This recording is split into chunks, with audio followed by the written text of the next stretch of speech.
এই হলো সান্ডারাজ, কৃষ্ণনগরের মহারাজ, হলো পান্ডারাজ, যাদবপুরের মহারাজ। এই দুই রাজার ভিতর সর্বদা যুদ্ধ লেগে থাকে। সেনাপতি, যাদবপুরে খুব হারাম করার ব্যবস্থা করো।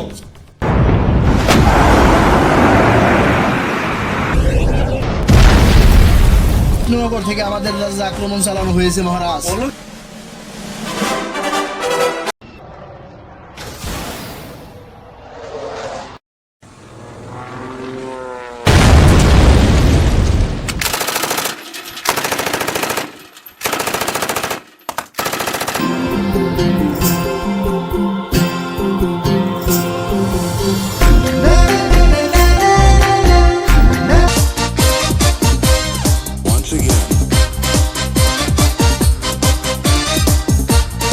নর্তকীকে যাদবপুর পাঠিয়ে দিয়েছি, এখন শুধু সময়ের পালা।